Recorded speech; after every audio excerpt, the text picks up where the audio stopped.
જય Hind. Gujarati study and education ચેનલમાં તમારા દરેક મિત્રોનું હાર્દિક સ્વાગત છે. તો આજે આપણે વિડીયોમાં જોવાના છીએ કે ધોરણ 9 થી 12ની મિત્રો દ્વિતીય વાર્ષિક પરીક્ષા શરૂ થઈ ચૂકી છે. તો પરીક્ષાની પૂર્વ તૈયારી રૂપે આપણે કેટલાક મોડલ પેપર એટલે કે પ્રેક્ટિસ પેપર મૂકવાની શરૂઆત કરી છે. એટલે કે મિત્રો જે આ પરીક્ષા છે એ અલગ અલગ જિલ્લાઓની અંદર અલગ અલગ તારીખે અલગ અલગ વિષયના મિત્રો પેપર લેવાઈ રહ્યા છે. તો દરેક વિદ્યાર્થી મિત્રોને મારી વિનંતી છે કે જો તમે જે પેપર આપીને આવો એ પેપર તમારી પીડીએફ ફાઇલ બનાવીને આપણે વોટ્સઅપ ગ્રુપ બનાવેલા છે જે તે ધોરણના, તો એની અંદર મૂકવા વિનંતી છે કે જેથી કરીને તમારા જ મૂકેલા પેપર હું યુટ્યુબમાં મૂકી શકું અને બીજા વિદ્યાર્થી મિત્રોને એના મદદરૂપ થઈ શકે અને બીજા મિત્રો જે મૂકશે તમને મદદ થઈ શકે. બીજી વાત મિત્રો કે દાખલા તરીકે જે પેપર મૂક્યું હોય એ મહેસાણા જિલ્લાનું હોય તો એ વડોદરા જિલ્લાની અંદર મિત્રો એમાંથી પૂછાશે એવું નહીં હોય. મિત્રો એમાં તમારી ફક્ત પૂર્વ તૈયારી મિત્રો મદદરૂપ થઈ શકશે. બરાબર છે. ઘણા વિદ્યાર્થી મિત્રો કોમેન્ટ કરે છે કે સર આ જ પેપર હશે એ જ પેપર ના હોય, એમાંથી અલગ પણ હોય. બરાબર છે. કેટલાક પ્રશ્નો આવી શકે. બરાબર છે. તો તમારી પૂર્વ તૈયારી પર મદદ થઈ શકે. તો શરૂઆત કરીએ આપણે. જે એક મોડલ પેપર છે તમારી સમક્ષ પ્રિલિમ પરીક્ષાનું 2024નું પેપર છે. ધોરણ 12નું છે, વિષય સમાજશાસ્ત્ર છે. બરાબર, 100 ગુણનું પેપર છે. તો વિડીયો પૂરેપૂરો જોજો. શરૂઆત કરીએ આપણે વિભાગ એની સંપૂર્ણ સોલ્યુશન જોવાના છે. વિભાગ એનું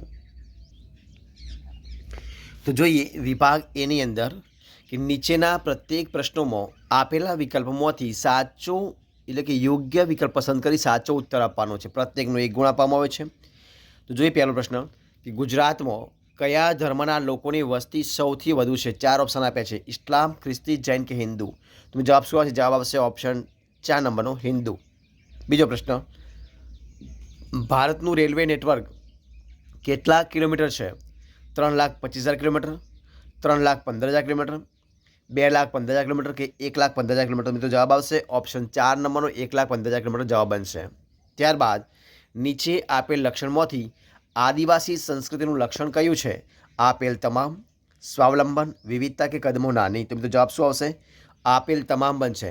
એટલે કે સ્વાવલંબન પણ હોઈ શકે, વિવિધતા પણ હોઈ શકે અને કદમો નાની પણ હોઈ શકે. એટલે જવાબ આવશે ઓપ્શન 1 આપેલ તમામ. જોઈએ આગળ પ્રશ્ન. ઇસ્લામ ધર્મનું ધર્મ પુસ્તક કયું છે? ત્રિપિટક, શ્રીમદ ભગવદ્ ગીતા, નવો કરાર કે કુરાને શરીફ. તો જવાબ આવશે મિત્રો ઓપ્શન 4 કુરાને શરીફ આવશે.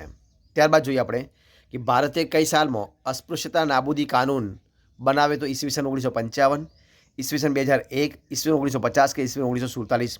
તમે જવાબ શું આવશે? ઈસવીસન 1955 એટલે કે ઓપ્શન 1 જવાબ આવશે. ત્યારબાદ મંડળ કમિશનમાં ભારતના કયા સમાજશાસ્ત્રીને કામગીરી સોંપવામાં આવી હતી? તારાબેન પટેલ, M.N. શ્રીનિવાસ, અક્ષય કુમાર દેસાઈ કે I.P. દેસાઈ. તમે જવાબ આવશે M.N. શ્રીનિવાસ. એટલે જવાબ આવશે ઓપ્શન બીજા નંબરનો M.N. શ્રીનિવાસ. આગળ, કાર્યસ્થળે મહિલાઓની જાતીય સતામણી અટકાયત કાનૂન ક્યારે ઘડાયો હતો? ઈસવીસન 1956, ઈસવીસન 1971, ઈસવીસન 2013 કે ઈસવીસન 2005ની અંદર. તમે જવાબ આવશે ઈસવીસન 2013ની અંદર. જવાબ આવશે 3 નંબરનો 2013. આગળ જોઈએ આપણે કે ઈસવીસન 2011ની વસ્તી ગણતરી પ્રમાણે ભારતમાં સૌથી વધારે બાલિકાઓ 0 થી 6 વર્ષનું વયજૂથનું પ્રમાણ કયા રાજ્યમાં છે? ઉત્તર પ્રદેશ, તમિલનાડુ, મિઝોરમ કે રાજસ્થાન. તો જવાબ શું આવશે? આઠમા મિત્રો જવાબ બનશે નંબર 3 મિઝોરમ. આગળ, સંસ્કૃતિના મુખ્ય કેટલા પાસા હોય છે? 4, 3, 2 કે 1. તો મિત્રો 9માં જવાબ શું આવશે? 9મો જવાબ આવશે ઓપ્શન નંબર 3 2. આગળ જોઈએ, પશ્ચિમની વિચારસરણીના કયા તત્વોનો ભારતમાં પ્રવેશ થયો છે? તો જોઈએ એમાં તો આપેલ તમામ, સમાનતાવાદ, માનવતાવાદ કે બિનસાંપ્રદાયિકતા. તો જવાબ શું આવશે 10માની અંદર? આપેલ તમામ. મતલબ કે સમાનતાવાદ, માનવતાવાદ અને બિનસાંપ્રદાયિક 3 આવશે. એટલે જવાબ આવશે આપેલ તમામ. બરાબર છે. આગળ, ભારતનું સૌપ્રથમ દૈનિક વર્તમાનપત્ર કયું હતું? આપેલ પૈકી એક પણ નહીં. મુંબઈ ગેજેટ, કોલકાતા ગેજેટ કે બંગાળ ગેજેટ. જવાબ શું આવશે? 11ની અંદર કોલકાતા ગેજેટ. જવાબ આવશે ઓપ્શન 3 કોલકાતા ગેજેટ.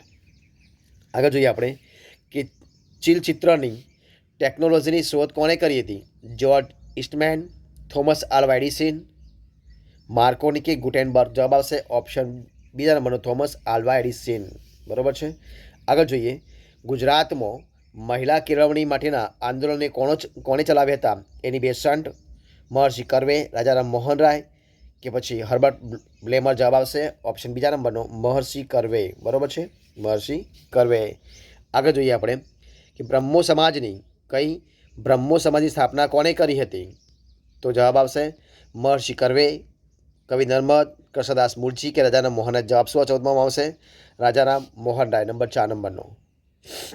આગળ જોઈએ પંચાયતી રાજની રચનામાં, પંચાયતી રાજની સંરચનામાં સૌથી નીચેનું એકમ કયું છે? તાલુકા પંચાયત, જિલ્લા પંચાયત, ગ્રામ પંચાયત કે જિલ્લા પંચાયત. જવાબ શું આવશે? તાલુકા પંચાયત, જિલ્લા પરિષદ, ગ્રામ પંચાયત કે જિલ્લા પંચાયત. જવાબ શું આવશે? તો મિત્રો એમાં જવાબ આવશે ગ્રામ પંચાયત. નંબર 3 નંબરનું.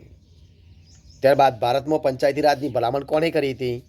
તો જવાહરલાલ નહેરુએ, વિદ્યાસાગર શર્માએ, બળવંતરાય મહેતા સમિતિએ કે એસ કેડે. તો જવાબ આવશે નંબર 3 બળવંતરાય મહેતા સમિતિએ.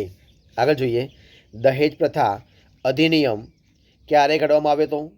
ઈસવીસન 1972માં, ઈસવીસન 1965માં, ઈસવીસન 1961માં કે ઈસવીસન 1951માં. જવાબ આવશે ઈસવીસન 1961ની અંદર. નંબર 3 નંબરનું. ત્યારબાદ આપણે આગળ જોઈએ કે કોના મતે સમાજના ધોરણોનું અનુસરણ કરવાની કોઈ પણ નિષ્ફળતા એટલે સામાજિક ધોરણ ભંગ? તો માર્શલ કિન્નાર્ડ, હોટન અને હન્ટ, હાવર્ડ બેકર કે રોબર્ટ મલ્ટન. જવાબ શું આવશે? 18મો જવાબ બનશે 18મો હોટન અને હન્ટ. જવાબ બનશે ઓપ્શન બીજા નંબરનો હોટન અને હન્ટ. આગળ જોઈએ કઈ સામાજિક પ્રથાને કારણે ઈસવીસન 2012માં 18,233 મહિલાઓનો મૃત્યુ થયા હોવાનું નોંધવામાં આવ્યું હતું? તો દહેજ પ્રથા, દેવદાસી પ્રથા, સતી પ્રથા કે બાળ લગ્ન પ્રથા. તો જવાબ શું આવશે? 19મો જવાબ બનશે દહેજ પ્રથા. એટલે જવાબ શું આવશે? નંબર 1 દહેજ પ્રથા. આગળ ઈસવીસન 2011ની વસ્તી ગણતરી મુજબ ગુજરાતમાં 0 થી 6 વર્ષની વયજૂથમાં પ્રતિ 1000 છોકરાઓએ કન્યાઓની સંખ્યા કેટલી છે? 886, 940, 954 કે 918. તો જવાબ આવશે 886 એટલે કે ઓપ્શન એ જવાબ આવશે. બરોબર છે. જોઈએ મિત્રો વિભાગ બીની અંદર. તો જો વિભાગ બીમાં જો શું આપ્યું છે કે નીચેના પ્રશ્નો એક વાક્યમાં ઉત્તર આપવાના છે. વસ્તીનું કદ શાના પર નિર્ભર છે? જે વસ્તીનું કદ છે એ શાના પર નિર્ભર છે? તો મિત્રો જે વસ્તીનું કદ છે એ મિત્રો એના જન્મદર પર, મૃત્યુદર પર અને સ્થળાંતર પર. શેના પર? જન્મદર,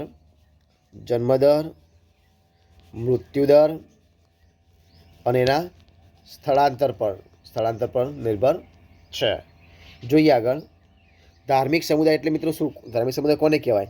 તો મિત્રો ધાર્મિક સમુદાય એટલે એવું જૂથ કે જે પોતાની પરંપરાગત પૂજાવિધિ, માન્યતાઓ બરાબર છે એ બધા માનતો હોય, બરાબર, એને આપણે ધાર્મિક સમુદાય કહી શકીએ. ત્યારબાદ કયા ચિત્રો આદિવાસી ચિત્રકલાની ભેટ છે? તો મિત્રો અલગ અલગ હોય, પીઠોના ચિત્રો હોય, એ બધા ચિત્રો હોઈ શકે. ત્યારબાદ જોઈએ કે લિંગ પ્રમાણ એટલે શું? બરાબર છે. એ બધા પ્રશ્નો તમારે લખવાના છે. વૈશ્વિકરણની પ્રક્રિયાએ કયા નવા આંદોલનો જન્મ આપ્યો છે? એ બધા પ્રશ્નો તમારે લખવાના છે. WWW પૂરું નામ જણાવવાનું છે. ક્રાંતિકારી આંદોલનની વિશેષતાઓ કોને દર્શાવી છે એ તમારે કહેવાનું છે. ગ્રામ પંચાયત સ્તર પર કયા 2 અધિકારી હોય છે? બાળ અપરાધ માટે જવાબદાર કારણોને મુખ્યત્વે કયા 2 ભાગમાં વહેંચવામાં આવે છે?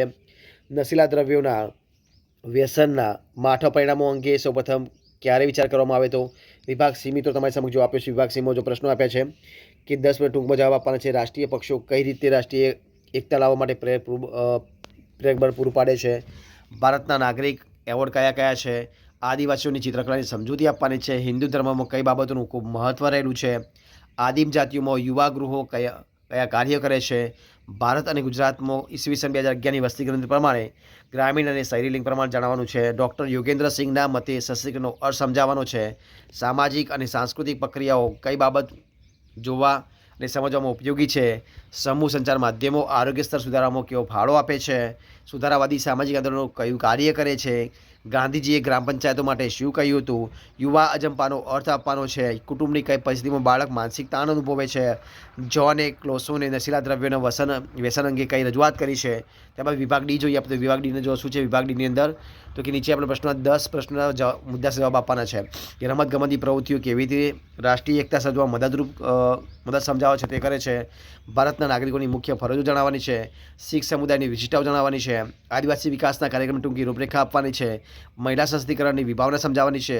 ગુજરાતમાં મહિલાઓ માટે આરોગ્યલક્ષી યોજનાઓ જણાવવાની છે. ત્યારબાદ જોઈએ આપણે કે ગુજરાતમાં મહિલાઓ માટેની સામાજિક કલ્યાણના હેતુઓની યોજનાઓ સમજાવવાની છે. પશ્ચિમીકરણનો અર્થ સમજાવવાનો છે. સમૂહ સંચારના માધ્યમ તરીકે ટેલિવિઝનની સમજૂતી આપવાની છે. સુધારવાદી સામાજિક આંદોલન વિશે સમજૂતી આપવાની છે. જિલ્લા પંચાયતના કાર્યો જણાવવાના છે. ટૂંક નોટ લખવાની છે પ્રોબેશન વિશે, ટૂંક નોટ લખવાની છે બોસ્ટર શાળાઓ વિશે અને નશીલા દ્રવ્યના ઉપયોગ પર પ્રતિબંધ મૂકતા કાયદાઓની સમજૂતી આપવાની છે. બધા પ્રશ્નો તમારે લખવાના છે. વિભાગ ઈમાં જોઈએ મિત્રો, વિભાગ ઈની અંદર આપ્યા છે કે પ્રશ્નોના સવિસ્તર જવાબ આપવા છે. પ્રત્યેકના 5 ગુણ છે અને 5 પ્રશ્નો આપવા, 4 પ્રશ્નો આપવાના છે કે આદિવાસી સંસ્કૃતિનો અર્થ અને તેના લક્ષણો, સામાજિક પ્રવૃત્તિના લક્ષણો, આધુનિક સંચાર માધ્યમોના વિજાણુ સાધનો ટૂંકો પરિચય, સુધારાવાદી સામાજિક આંદોલન અને ક્રાંતિકારી સામાજિક આંદોલન વચ્ચેનો તફાવત, પંચાયતી રાજનો અર્થ અને ઉદ્દેશો, એડ્સ એક સામાજિક સમસ્યા છે, આ વિધાની ચર્ચા. તો મિત્રો આ પ્રમાણે આપણે અહીંયા જે તમારી સામે પેપર મૂકી છે એનો વિભાગ ઈ મિત્રો વિભાગ એ છે આપણે સંપૂર્ણ સોલ્યુશન કર્યું છે. બાકીના તમે રીતે તમે કરજો અને બધા પ્રશ્નો જે પેપર તમને ઉપયોગ થઈ પડે એટલા માટે તમારી સામે મૂકી છે. જો તમને વિડીયો ગમ્યો હોય તો લાઇક કરો, કોમેન્ટ કરો, તમારા મિત્રો વિડીયો શેર કરો. છેલ્લે ચેનલમાં નવા હોય તો સબસ્ક્રાઈબ ન કર્યું હોય તો ગુજરાતી સ્ટડી અને એજ્યુકેશન ચેનલ સબસ્ક્રાઈબ કરવા માટે વિનંતી છે. ફરી મળીશું એક નવા ટોપિક સાથે, નવા વિડીયો સાથે. ત્યાં સુધી બની રહો. જય હિન્દ, જય ભારત.